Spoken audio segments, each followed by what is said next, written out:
मुस्कान case की वजह से सबका लव मैरिज के ऊपर से विश्वास उठ गया है, लेकिन उसी दौरान एक और केस हुआ जिसकी वजह से आपका अरेंज मैरिज पर से भी विश्वास उठ जाएगा। 5 मार्च 2025 मेरठ से 400 किलोमीटर दूर यूपी के औरैया में एक शादी हुई। दिलीप का परिवार काफी अमीर था, उनका क्रेन्स का बिजनेस था, उनकी काफी बड़ी बड़ी क्रेन्स और ट्रक्स थे, उनके पास करोड़ों की प्रॉपर्टी थी। प्रगति के घर वालों ने सोचा कि दिलीप से उसकी शादी होने की वजह से उसकी जिंदगी भी ऐसी ही अच्छी हो जाएगी जैसी उसकी बड़ी बहन की है। शादी के बाद सब कुछ ठीक चल रहा था। 14 मार्च को होली की वजह से वापस अपने मायके चली गई। अब शादी को 14 दिन हो चुके थे और 19 मार्च को बहुत दिनों बाद दिलीप अपने काम पर घर से बाहर निकला था। काम खत्म होने के बाद दिलीप ने अपने बड़े भाई को कॉल किया और उनसे बोला कि वो काम खत्म करके घर लौट रहा है, लेकिन हैरानी की बात यह थी कि दिलीप कभी भी घर नहीं लौट सका। घर वालों ने इधर उधर कॉल किया, हर जगह पता किया, उसे ढूंढना चालू किया, लेकिन दिलीप का कहीं भी कोई पता नहीं चल रहा था। अगले दिन खबर आई कि गांव के पास एक लाश पड़ी है और इस लाश की पहचान दिलीप के रूप में हुई। पुलिस मौके पर पहुंचती है और जांच पड़ताल शुरू करती है। परिवार सदमे में था और प्रगति की हालत काफी ज्यादा खराब हो चुकी थी। अभी उसकी मेहंदी सूखी भी नहीं थी, लेकिन पुलिस चुपचाप अपने काम में लगी रही और दिलीप की बॉडी को पोस्टमार्टम के लिए पहुंचाया गया।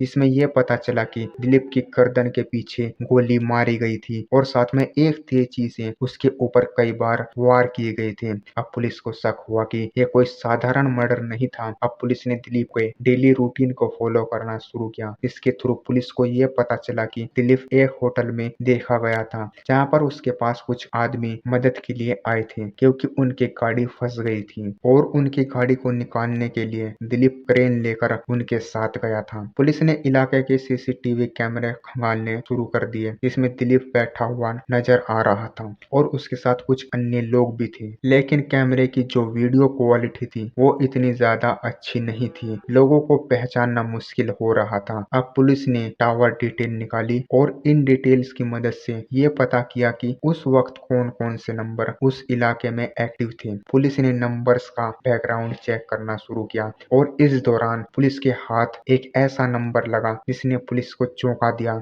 और यह नंबर था रामजी नागर का। रामजी नागर एक हिस्ट्री शीटर था और उसके खिलाफ पहले से ही कई मर्डर के केस चल रहे थे। फिलहाल वो जमानत पर बाहर था। पुलिस ने रामजी को गिरफ्तार किया और उसके ऊपर दबाव बनाया। पहले तो वो कुछ बता नहीं रहा था, लेकिन आखिरकार उसने एक ऐसा सच बताया जिसने सबको हैरान कर दिया। उसने ये बताया कि ये मर्डर प्रगति ने करवाया है। रामजी ने एक अनुराग नाम के व्यक्ति का भी नाम लिया जो एक ट्रैक्टर ड्राइवर था और आर्थिक स्थिति से बहुत बेकार था। अब पुलिस सीधे दिलीप के घर पहुंची जहां पर प्रगति थी और प्रगति सबकी हमदर्दी बटोरने में लगी पड़ी थी। पुलिस सीधा प्रगति के पास गई, उसे 10-15 मिनट के लिए एक कमरे में लेकर गई और वहां पर कुछ पूछताछ की। उसके बाद उसे सीधा पुलिस स्टेशन लेकर गई और उसके ऊपर दबाव बनाया और प्रगति ने एक ऐसा सच बताया जिसने सबको हैरान कर दिया। दरअसल प्रगति और अनुराग का प्यार काफी साल पुराना था। प्रगति अनुराग से शादी करना चाहती थी और उसने अपने घर वालों से बोला भी था, लेकिन उसके घर वालों ने मना कर दिया क्योंकि अनुराग की आर्थिक स्थिति